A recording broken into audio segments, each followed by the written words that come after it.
जंगल की घनी झाड़ियों के बीच नीली साड़ी में लिपटी मामी की सांसें तेज हो गईं। अचानक उसका भांजा, जिसे वह बेटे जैसा मानती थी, उसकी आंखों में एक अजीब सी चमक आई। मामी, तुम कितनी सुंदर हो, वह फुसफुसाया और अचानक उस पर झपट पड़ा। मामी की चीख जंगल में गूंजी, लेकिन कोई सुनने वाला नहीं था। क्या होगा जब यह राजघर तक पहुंचेगा? हेलो दोस्तों, मेरा चैनल के स्टोन है, जहां मैं रोमांचक, सस्पेंस भरी और इमोशनल कहानियों अपलोड करता हूं। अगर आपको ऐसी कहानियों पसंद है तो चैनल सब्सक्राइब करें और नोटिफिकेशन ऑन रखें। अब चलिए आज की कहानी शुरू करते हैं। एक छोटे से गांव में रहता था एक लड़का, नाम राजू। राजू की उम्र थी करीब 20 साल। वह मजबूत कदकाठी का था, लेकिन मन से थोड़ा कमजोर। उसके घर में माँ बाप, दादी और एक छोटी बहन थी। राजू का पिता किसान था और माँ घर संभालना थी। राजू की मामी का नाम था सरिता। सरिता की उम्र थी 35 साल के आसपास। वह बहुत सुंदर थी, गोरी चिट्ठी, लंबे बाल और हमेशा साड़ी पहनती थी। सरिता का पति यानी राजू का मामा शहर में नौकरी करता था और महीने में 1-2 बार ही गांव आता था। सरिता गांव में अकेली रहती थी, लेकिन परिवार से बहुत जुड़ी हुई थी। वह राजू को अपने बेटे जैसा मानती थी, क्योंकि उसका खुद का कोई बच्चा नहीं था। एक दिन की बात है, गांव में त्योहार चल रहा था। सरिता ने राजू को बुलाया और कहा, बेटा राजू, आज जंगल में जाकर कुछ लकड़ियां लानी है। त्योहार के लिए चूल्हा जलाना है, तू मेरे साथ चल। राजू खुशी खुशी मान गया। वह हमेशा मामी की मदद करता था। सरिता ने उस दिन नीली रंग की साड़ी पहनी थी। नीली साड़ी में वह और भी खूबसूरत लग रही थी। साड़ी का रंग ऐसा था जैसे आकाश का नीला, और उसमें छोटे छोटे सितारे चमक रहे थे। सरिता ने बालों में गजरा लगाया था और कानों में झुमके। राजू ने मामी को देखा तो सोचा, मामी आज कितनी प्यारी लग रही हैं। लेकिन उस वक्त उसके मन में कोई गलत विचार नहीं था। दोनों जंगल की ओर चल पड़े।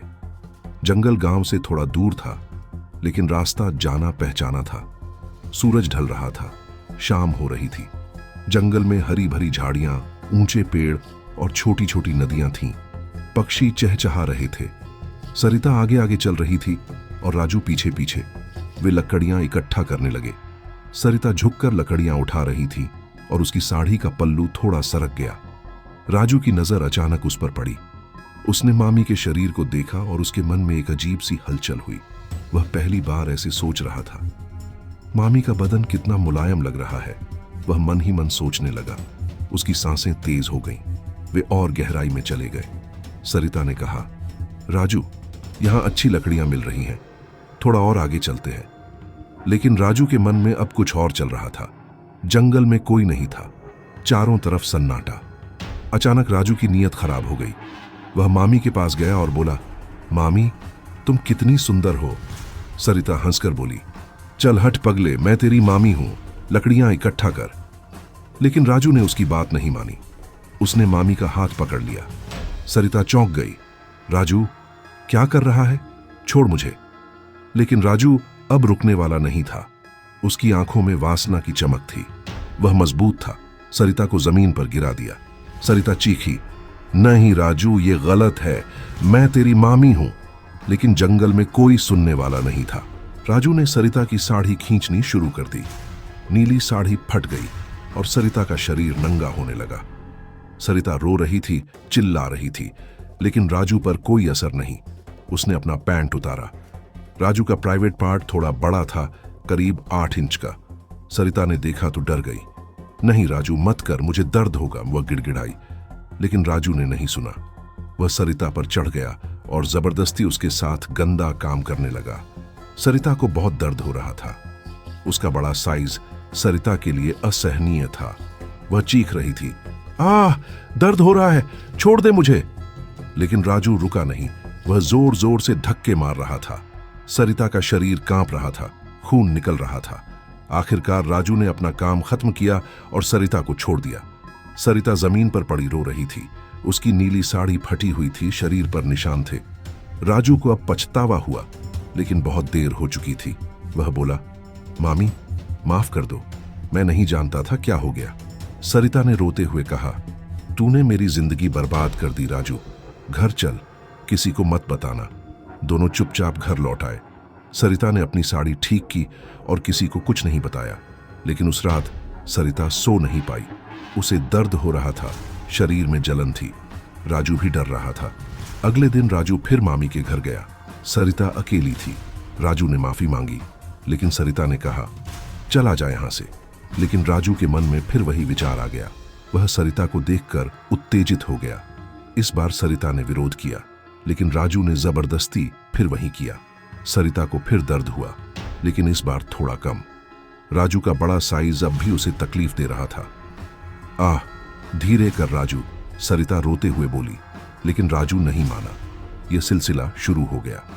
हर दिन राजू मामी के घर जाता और जबरदस्ती उसके साथ संबंध बनाता।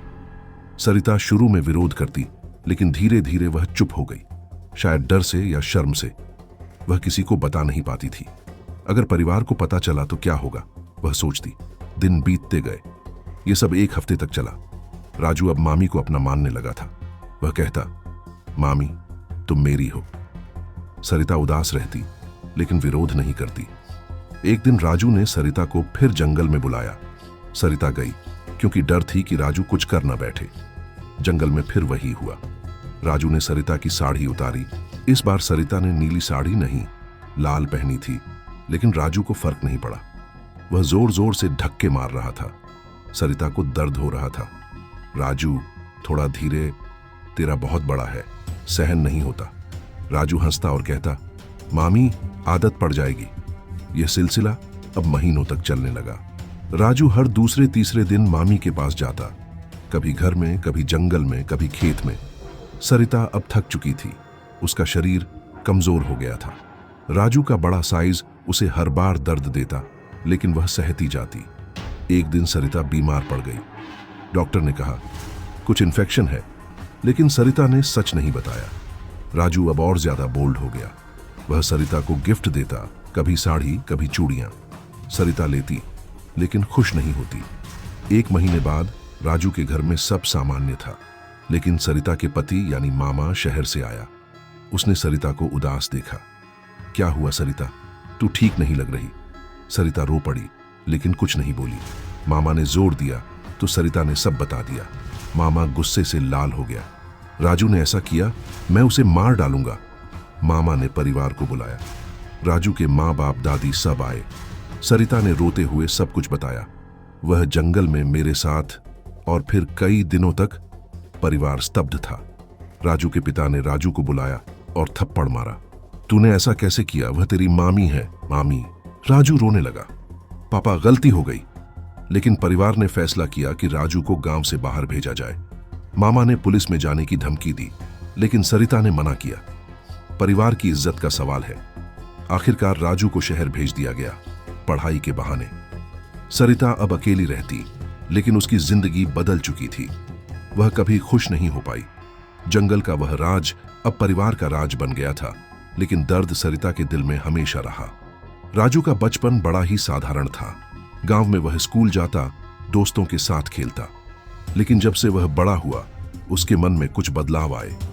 वह फिल्में देखता, जहां हीरो हीरोइन के बीच रोमांस दिखाया जाता।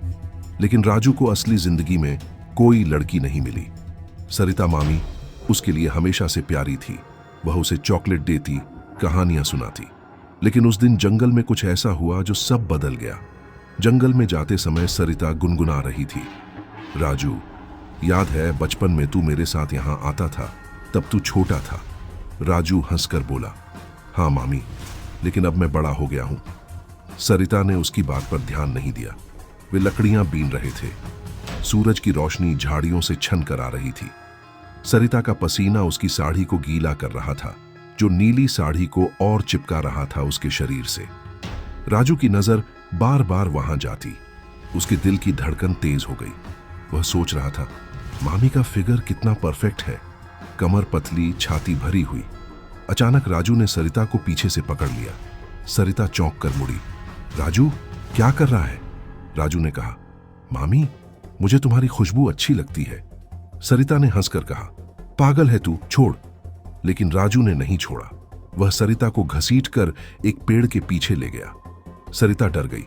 राजू, ये क्या बदतमीजी है? मैं तेरी मामी हूं। राजू की आंखें लाल हो गईं। वह बोला, मामी, बस एक बार, मुझे तुम्हारी जरूरत है। सरिता ने धक्का दिया, लेकिन राजू मजबूत था।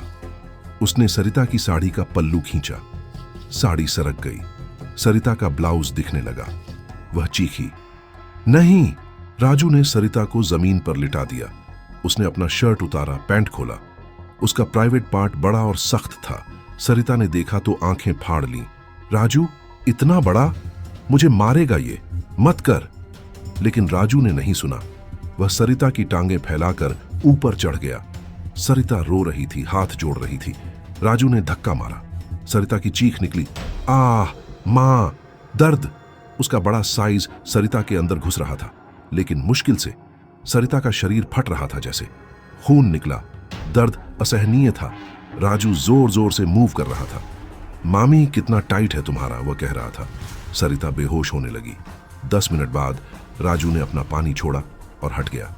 सरिता पड़ी रही, रो रही थी। घर लौटते समय दोनों चुप थे। सरिता लंगड़ा रही थी दर्द से। घर पहुंचकर वह बाथरूम गई और रोई। राजू अपने घर गया, लेकिन रात को नींद नहीं आई। अगले दिन वह फिर मामी के घर गया। सरिता दरवाजा खोलकर देखी, डर गई। जा यहां से, वह बोली। लेकिन राजू अंदर घुस गया। मामी, कल की बात के लिए सॉरी, लेकिन मुझे फिर से चाहिए। सरिता ने विरोध किया, लेकिन राजू ने उसे बेड पर धकेल दिया। इस बार वह और रफ था। सरिता को फिर दर्द हुआ। राजू, धीरे, तेरा बहुत मोटा है। राजू हंसता रहा। यह अब रोज का हो गया। कुछ दिनों बाद सरिता को आदत पड़ने लगी। वह विरोध कम करती, शायद डर से कि राजू किसी को बता न दे। राजू अब मामी को किस करता, छूता। एक दिन खेत में ले गया। सरिता ने कहा, राजू, यहां कोई देख लेगा।